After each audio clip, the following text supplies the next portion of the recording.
Hi, I'm Cash, and welcome back to Cash Talks Football, where we break down all the goals scored in the Premier League.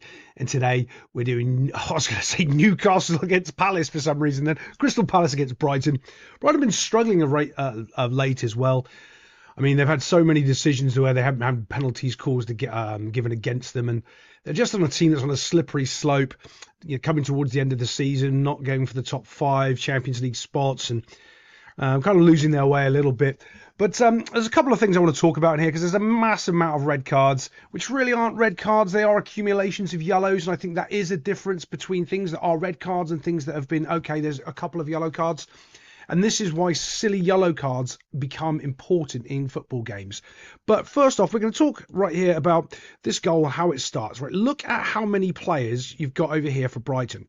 Now, obviously, he's not goal side. I'm going to break down bad body shape, an actual someone who doesn't have any experience in playing football, right? This is whoever this is here for Brighton. Now, his job is to get goal side into this space here, because that's the only place he can go. And I always tell you, oh, you want to go towards the football, but remember, everything in football and when you're coaching, you're always contradicting yourself, because every single situation in football is different, and you have to understand those different situations. Right now, he needs to get goal side before he can pressure the ball, because if he tries to go anywhere near him, Palace player just runs forward and you're absolutely useless. But you've got 2 players over here, so that as well, and they're not doing anything. So you can see, if you look at all of the players, the only space is that little space there is the only place the Palace player can run into. So you want to try and meet him head on there, and hopefully, if you're not, there's 2 players behind that can back you up. But look what he does. He tries to challenge him on the wrong side behind him. So now the Palace player just accelerates into that space. If he doesn't try to challenge him and he just runs past him, he can then challenge him. So now what's happening is, as soon as that happens, 1, 2 people don't go to win the ball because they assume he's there winning the ball. I don't need to do my job. So what they've now done is given him more space. Ooh, not very good. Keeps going. And then look, as he's dropping off again, and what do they end up doing? Giving him more space, and opens up the field, because 1, 2, 3 didn't know how, when they had him cornered here, how to shut that gap there by going goal side and stepping up and winning it. They both ran away and he challenged on the wrong side. It's just pathetic, really. Honestly, I'm like, oh God, when I see things like this, it drives me mad of how bad football has become. It really is bad. So as he runs inside, there's still an awful lot to do, but making space is important up front. Standing still or standing in the middle of the field is important, and that's what ends up happening here. So ends up dribbling out a little bit, gets caught. Look, still 1, 2, 3, 4 players doing all sorts, and no one is in any way positioned to actually win the football. The only one is here, and he's not trying to. It's comical. So next thing, bump, plays it back. Great, gets himself out of trouble. A lot of that is to do with actual Brighton not knowing anything of how to shut down that space, organise themselves, get behind the ball, win the ball, and then push it away. They're just like school kids chasing a ball and opening up the space. And thankfully, he's got a little bit of talent to get through. Now, this is a quality pass. We're going to watch it from this angle, but then we're going to play it from another side. Bosch, straight in. Great first touch. But look at the separation between the player marking him and the striker. That is massive. And we're going to show you in a second how close they were. But not only is that important, great finish here. Strikes it, bump. Yeah, you can't beat those. Can't beat those. Great finish. Keeper's got no chance. But let's move it on. I want to show you that space up. You can see as the ball's played, already sprinting, and the defender is just way too late to react. Why? Because he doesn't read and see the danger. As soon as the striker runs away from him, he should have been on his bike ready to go. He's not. He's having a little bit of a sleep, and he's nowhere near for when this ball gets hit into the back of the net box. Bosch, great finish across the keeper. Fantastic. But that's just poor from Brighton all over. They're basically saying, here, have a go. Get yourself a goal. Can't do that at this level. Let's move it on, because we've got loads of red cards to talk about. As you can see, Brighton have moved the ball kind of okay. I mean, they're a good team. They can move the ball quite cleanly a lot of the time. Into this midfield area here, you can see this massive pocket of space as it's going over here to cross the ball in. decent cross, but the only thing I'm going to show you here, I'm going to show you the difference, because I talk about it all the time. Body shape, body shape, body shape. And it's not just the way you're shaping your body, it's how you're moving it and setting yourself to move for the next action.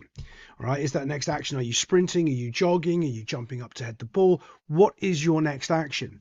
That's very, very important. So when this cross comes in, okay, let's just move it. Here comes the cross, comes in, bump. Looks like he's not marking him, right? Because he's not really. And I'll show you why on the other angle. And if you can understand this, you'll learn a lot about football. Okay, so this is our would-be protagonist here, playing right back for the Palace. Look at where his shoulders are. Look at the way he's facing. That's the area he's marking. He's not marking back here. No idea. If you want to do this properly, what he should have been doing, been on the half turn, shoulders there, facing that way. And you're going to see why. He actually does a couple of things right, but the major thing he does is wrong, right? So let's watch this. I'm going to play it, and then I'm going to coach you through it and see if you can understand it at the same time. Right, bum, bum, bum. Have a little look what he's doing. Do we get that? Yeah, let's move it forward. Right, can you see? There's his mistake. I'm going to show you why in a second. But he's looking at the player. Do you understand what mistake it is? There it is. And it's all too late. Let me go back a bit and I'll show you what's going on. So as we're watching this runner's going to come across him. Look, he's got his shoulders now. He's actually kind of turned. Not bad. A little bit better, a little bit better. But look at his feet movement. This is the key. Okay, so you need to be set at the right time. What is that right time? Well, if you are in motion when that ball's kicked, what does that mean in motion, right? So you're going to set your feet in motion. So you're setting backwards in motion like that. As that ball's kicked, it's too late.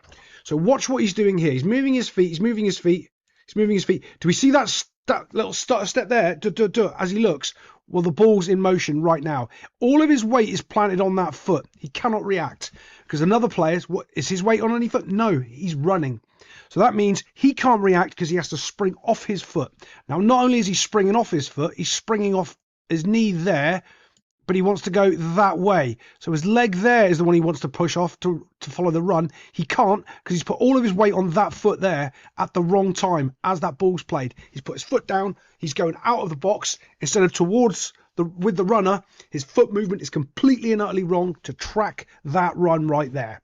Okay, and you go, oh, that's a big technical catch. Yeah, because that's what I would coach at this level. That's exactly what he's doing wrong. His foot planted, not being able to track the runner, because look at his motion now. Look, it's too late. He can't get up to pace because the other player's on the run, and that's how he gets in front of him. Simple, simple, simple. And it's a good little finish as well.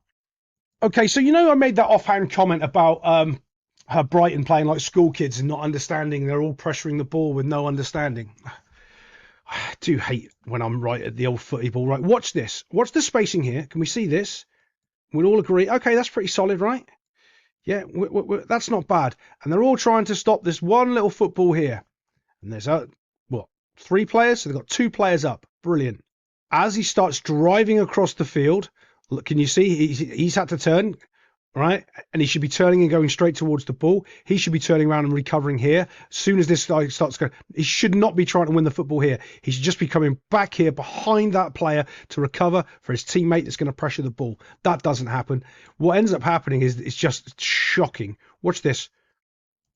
1, 2, 3, 4, 5 players stood around, which you can throw a little net over, and the guy on the outside's going like, they don't want to mark me.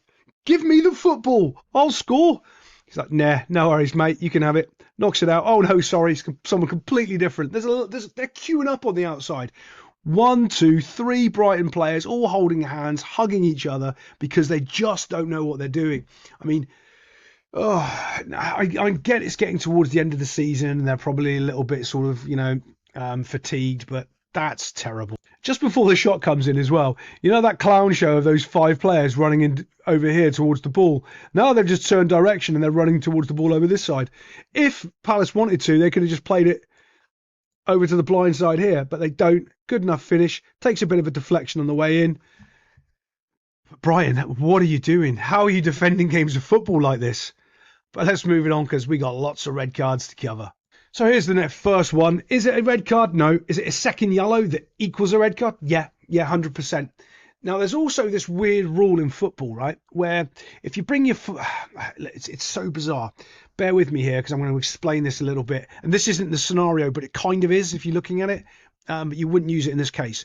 When players put their head in dangerous situations, the guy that puts his head in always gets the free kick. Always.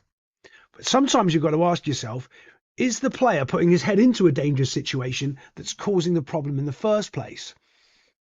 This case isn't one of those scenarios, but I've seen it so many times when a player's got his head down low and then someone else comes in with their foot and they go, oh, you kicked him in the head. Yeah, but his head shouldn't be down here by my knees. It's crazy. But yeah, second yellow, off you go, mate. Does make a bit of a meal of it because he's a bit of a baby. But there we go. And you can see the leg extended here, studs into the thigh, another yellow card. It's not a red. And I'll tell you why this one isn't a red, but it is a yellow equaling to a red because he's already on a yellow card. It's because, who's that?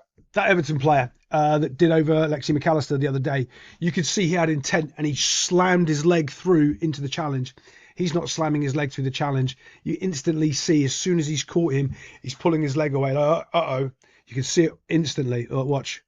I didn't try to make contact. Yeah, but it's also studs up. It's also reckless play. So it's a yellow card. And off you go for a nice shower. Okay, first off, if I was this guy, don't know who he is, Brighton gets sent off, I would be screaming at this clown on my team. Right? It's his fault.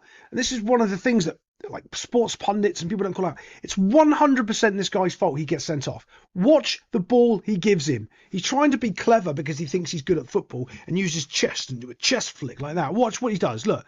Duh! What are you doing? You've just given me a hospital ball, 50-50. You could have brought that down, controlled it easily and knocked it straight to your teammate there. Instead, you've given me a stupid pass that's bouncing from your chest where I've got nothing to do and someone is sprinting full on at me. Now I've caught him and I've been sent off.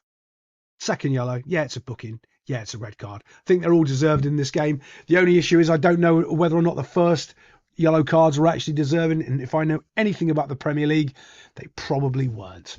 Other than that, I'll see you next time on Cash Talks Football.